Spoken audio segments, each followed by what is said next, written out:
Every single book which have toppers suggested, but nothing worked for me. I was like कि नहीं होगा छोड़ देते हैं, नहीं हो रहा है तो क्या फ़ायदा इनको दोबारा पढ़ने से. I would like to thank StudyIQ. I got connected to StudyIQ. StudyIQ ने मेरा मेंस तक मैंने साथ दिया, उसके बाद भी उन्होंने मेरा साथ नहीं छोड़ा. And I have taken this mock at StudyIQ. And I would recommend StudyIQ. Yes, I will definitely recommend StudyIQ. Hello everyone, welcome back once again to StudyIQ IAS English, your favorite channel here, and I am your educator Praveen Mishra, going to discuss today about the relationship between India and Cyprus or Cyprus. So, as we have seen the news that Mr. Prime Minister Modi has been awarded with the highest civilian award of the country of Cyprus. Now, what does it matters to us? How does it matters to us? And why Cyprus is too much important now for India? So when we talk about the history, okay, so the historical perspective, so Indian Prime Minister Mr. Modi has become just the third Prime Minister right now to visit Cyprus. So the previous one, it was Indira Gandhi in the year 1983, and apart from that, it was Atal Bihari Vajpayee in the year 2002. So only three out of multiple prime ministers we have got, and specifically when you talk about the visit to Cyprus, so it is only the second prime minister. As when in 1983, when Indira Gandhi went to Cyprus, she was not actually going to Cyprus. She took a stopover. Actually, she was about to attend the non-alignment movement, that is the NAM meeting, okay, inside Europe. And Cyprus was, coming in the way. Just a layover it was, or just a stopover it was for Indira Gandhi. So she was never having any direct stoppage or any direct intention to visit Cyprus. It was just, a way by.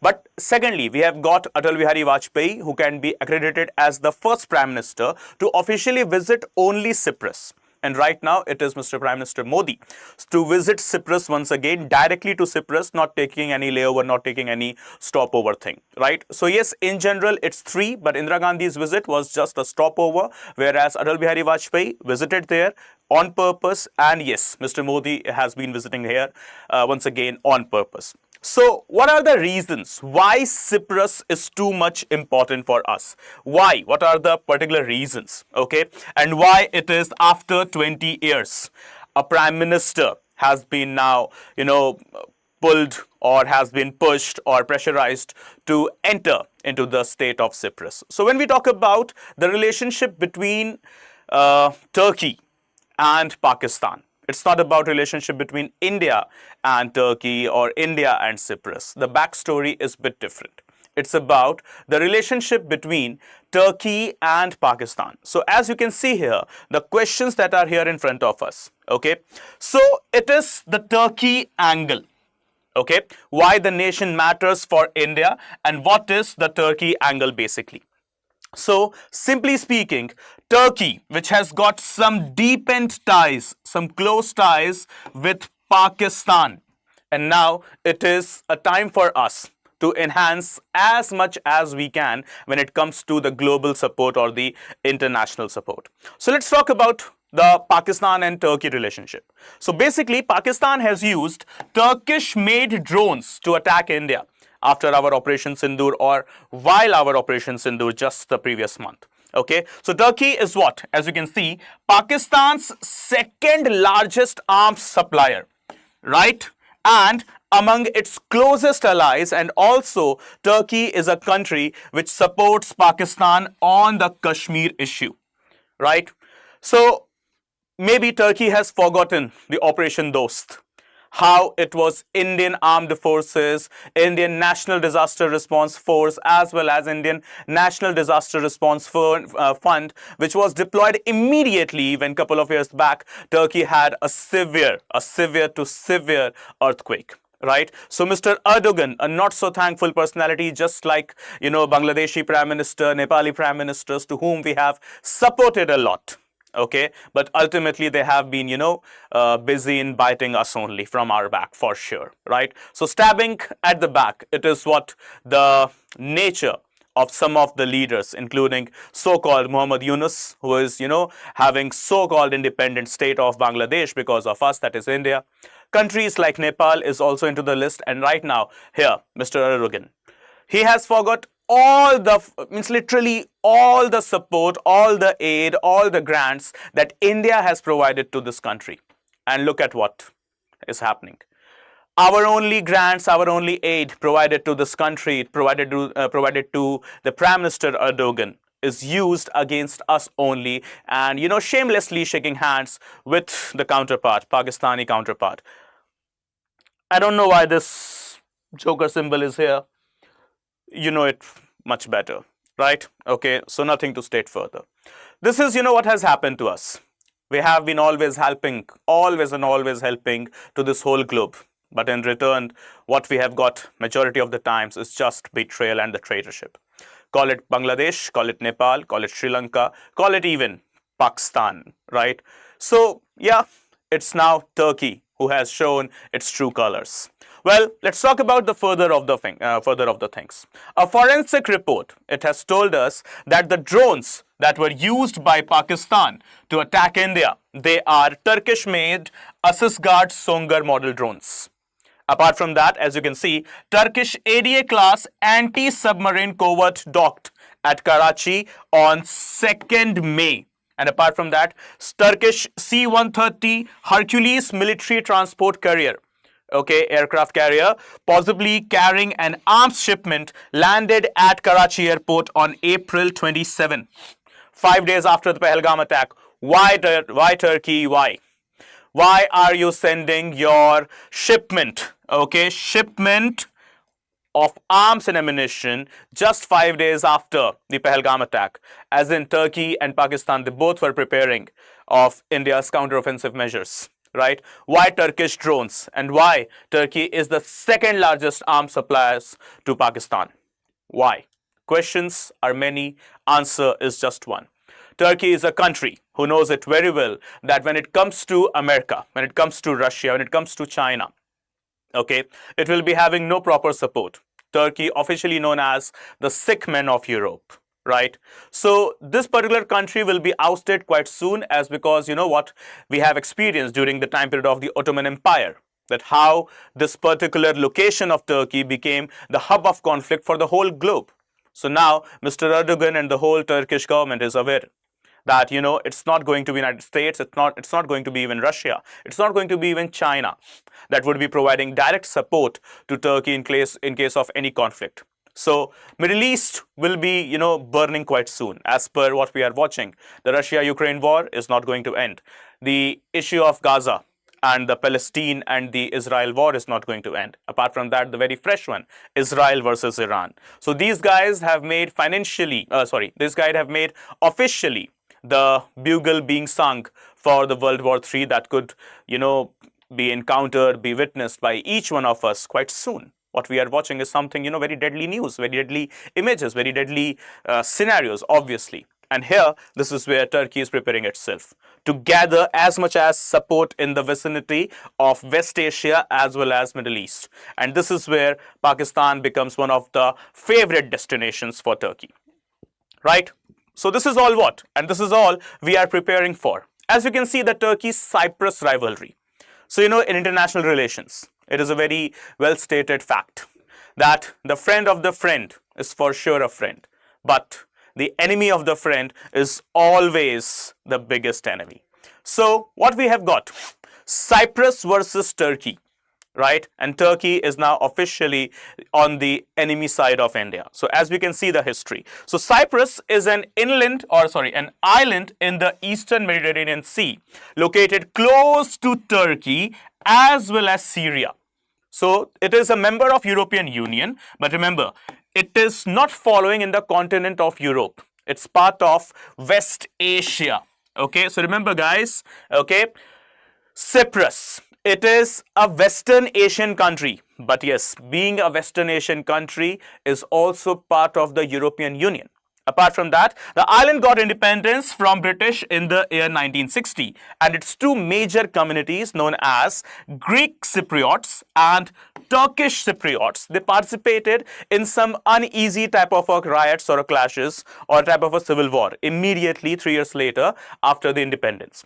So the Greek Cypriots, they wanted the Cyprus to be part of the Europe, whereas the Turkish Cypriots, obviously the name itself is clear, they wanted themselves to be the part of the Turkey, and then came in between as villain, the country of Turkey. So what it did? In 1974, the Greek Cypriots staged a coup with the help of the Greek junta, that is the Greek military, to merge the island with the Greece. Turkey then invaded, and then obviously, while the legitimate government in Nicosia was restored. Nicosia as in what? Nicosia simply what you can say, the capital city of Turkey, of Cyprus, right? So Turkish forces, they have never fully left the island. In fact, the northeastern part of the island has declared itself independence as the Turkish Republic of Northern Cyprus, which is only and only recognized by Turkey and no another country. So what happened basically? 1960, Cyprus got independence from British. So two major communities, the Greek Cypriots as well as we have got the Turkish Cypriots. So obviously with the name you can just identify simply the Greek Cypriots, they would be wanting themselves to sideline with Europe, whereas the Turkish Cypriots, they wanted themselves to be sidelined with Turkey. 1964, a type of a civil war, took place inside the Cyprus location. 1974, there was the support by the Greek junta to the Greek Cypriots, and hence as a result, Turkey invaded Cyprus in the year 1974. As a result of this invasion, the northeastern part of the Cyprus was also taken into the custody or basically captured illegally by Turkey. Still today, it has been captured by Turkey. What it has been named as? So it is named as Turkish Republic of Northern Cyprus. And this Turkish Republic of Northern Cyprus is still an area of conflict which is only and only identified by Turkey as its own land. Neither the United Nations, neither any other country has identified the so-called location Turkish Republic of Northern Cyprus as part of the country of Turkey. Okay, they have called it as an area of conflict, and majority of the international organizations, including United States, including United Nations, including us, we consider it as an area of conflict, and it should belong to, officially, legally, it should belong to the country of Cyprus only. Now, when we talk about India's stand, as you can see, it is the officially designated friend. And this official designation has come from where? It has come from the Ministry of External Affairs. So what ministry has stated, as you can see? So Cyprus ties remains one of the India's dependable friends. Okay, so what Ministry of External Affairs has to state? That Cyprus remains India's dependable friend. Okay, one of those dependable countries we have got, like we have got Russia with us, we have got Israel with us, and so we have got Cyprus with us as well. And why so? As we can see. So it supports India's candidature as a permanent member of United Nations Security Council. Apart from that, it has also supported India-US Civil Nuclear Liability Deal, which was signed in the year 2008, also known as Agreement 123. And it has also supported India's stand in the International Atomic Energy Agency. So it has given full support to us. Then why shouldn't we be supporting Cyprus? So when it comes to Turkey and Cyprus, our agenda, our roadmap is crystal clear that we are literally not going to support Turkey at any cost, right? So guys, before we proceed, what we have got with us, we have got the UPSC IAS English GS Foundation P2I batch known as Pratigya batch. It's a long-term evening batch, remember. You will be having access to live classes, okay, around 1,000 plus hours of live lectures. We have got access to recorded classes as well. And remember, guys, the batch is going to commence on 27th of June. So if you have enrolled, congratulations, see you all into the batches. If you haven't, then please quickly take up the decision. We have got 10 days before the batch commences. And what is the subscription fee we need to pay? We need to pay a subscription amount of rupees 34,999 only once you use the promo code or apply the promo code that is known as PRV Live. So guys, don't forget to use the promo code so that you have this particular subscription amount, that is 34,999 rupees only. And it's justified to take the word only, and why so, we'll discuss this at the end of the session. So here we go. IMEC and EU factors. Why does Cyprus matters more to us? So as you can see, the Turkey angle aside, Cyprus is valuable to India in many other ways. As stated, it has proved to be a dependable friend. Stated by whom? Stated by the Ministry of External Affairs. Right? Now, secondly, its geographical location makes it a crucial part of India, Middle East, Europe corridor, EU. And also, Cyprus is set to hold the presidency of the Council of EU in the first half of the 2026.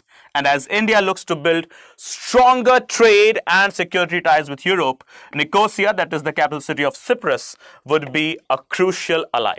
So if you see the location of Cyprus, okay, so it's just the southern part of Turkey. Okay, so this is Nicosia, the capital city. This is Cyprus, whole country. Okay, so it is, adjoining to the borders of Syria. It's adjoining to the borders of Israel, an island state, and just beneath Turkey. So in case we need to counter Turkey through our missiles, so we have got a very wonderful base known as Cyprus. In case Turkey thinks that it can sideline itself with Pakistan, okay, na kare bhaijan, there is no hope for you there in Pakistan. In case Turkey thinks that it can sideline itself with Pakistan and can have a win-win situation, Turkey is dumb and idiot as far as possible. Right? So when we talk about location, so obviously Cyprus holds a very crucial location when it comes to, support Israel, when it comes to fight against Turkey, as well as, move towards the other parts of the West Asia, including Pakistan, Pak country. Right? So, and apart from that, when you talk about the India, Middle East, Europe corridor, okay, so IMEC, as you can see, it is having the sea route as well as the rail route, right? So, it is crossing towards the whole of Middle East and reaching towards the country of Greece. And as you can see, it is having the location of Cyprus in mid. So, obviously, it is a strategic location for us, an important economic location for us as well when it comes to IMEC. So starting from Mumbai and the Mundla port of Gujarat, okay, we have got the sea route as well as the rail route.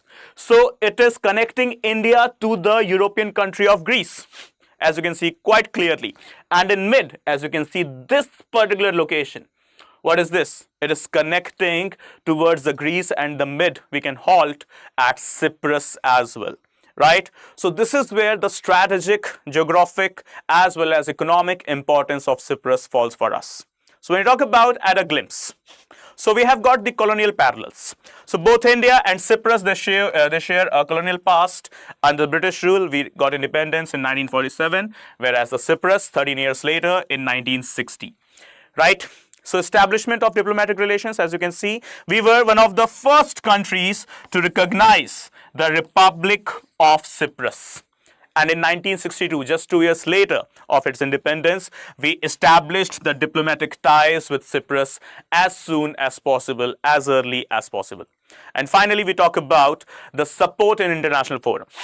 So we have supported Cyprus in its existence, and Cyprus has always been vocal for India's stand as a permanent member in the United Nations Security Council, and apart from that, into the International Atomic Energy Agency stands as well, right? So obviously, we are going to support Cyprus always and never Turkey and the Turkish agendas. As you can see, Cyprus supports India's bid for permanent seat in UNSC, and apart from that, it is always sympathetic to us when it comes to Kashmir issue as well as the cross-border terrorism. So if now people, they want to answer why Cyprus, so just please tell them this is why Cyprus. Okay guys, and one more announcement for us, UPSC IAS English GS Foundation P2I Pratigya batch, that is this time morning batch. So this Pratigya batch for 2026, the price is starting just rupees 30,999 rupees if in case you use the promo code that is PRV Live. So Pratigya batch for 2026. Use code PRV Live and the batch price will be 30,999, and use the same code PRV Live for the Pratigya batch of 2027, the long-term English evening batch, that will be 34,999 rupees only. Well, is it justified for us to take the word only? Yes, indeed it is. Why? Because 1,000 plus hours of live classes. taught by the greatest educators. Yes, the word greatest educators of UPSC, CSAT in this nation. You will get 18 sets of books delivered to you at your doorstep. You don't have to collect it from anywhere. It will be delivered to you at your doorstep. Apart from that, what will you be having? You will be having all the class notes, the PDFs given to you immediately after the class. You will have the one-on-one mentorship, and yes, you will have the prelims guidance program, you will have the mains residential program, and you will be having the interview guidance program all in just one subscription. That is 30,999 for Pratigya 2026 batch and 34,999 for Pratigya 2027 batch. So guys, remember, whatever amount you have paid, 30,000 or 34,000, whatever, it will be 100% refundable, 100% refunded. Yes, 100%, not even a single penny will be deducted once you qualify your prelims examination. So your mains, you will be, called to Delhi in the mains residential program. Okay, you will be given the proper accommodation. Your accommodation will be on us. Your proper classes will be on us. And apart from that, once you qualify the mains examination, the IGP, that is the interview guidance program, will be also inducted in this Pratigya batch itself. So guys, quickly, don't waste time. The Pratigya batch, it is commencing from 23rd of June for 2026. And the Pratigya batch, the long term, it is commencing from 27th of June for 2027. Okay, everyone. So that's it with this session right now. Thank you so much for watching. And before leaving, do not forget to hit the subscribe button of the StudyIQ IAS English, as you know the importance of this channel quite well. And apart from that, for all class updates and the notes and the PDFs you need, okay, I do share it on my Telegram channel. That is study_with_Praveen. And apart from that, if you wish to have any conversation with me related to any doubts of your academics, of your UPSC CSE preparation, you can ping me on my Instagram channel. That is Praveen Mishra _2107. But first of all, hit the subscribe button. Okay guys, thank you so much for watching. See you soon. Bye bye. Take care. Good day. Jai Hind. Jai Bharat. Every single book which have toppers suggested, but nothing worked for me. I was like कि नहीं होगा छोड़ देते हैं, नहीं हो रहा है तो क्या फ़ायदा इनको दोबारा पढ़ने से. I would like to thank StudyIQ. I got connected to StudyIQ. StudyIQ ने मेरा मेंस तक मैंने साथ दिया, उसके बाद भी उन्होंने मेरा साथ नहीं छोड़ा. And I have taken this mock at StudyIQ. And I would recommend StudyIQ. Yes, I will definitely recommend StudyIQ.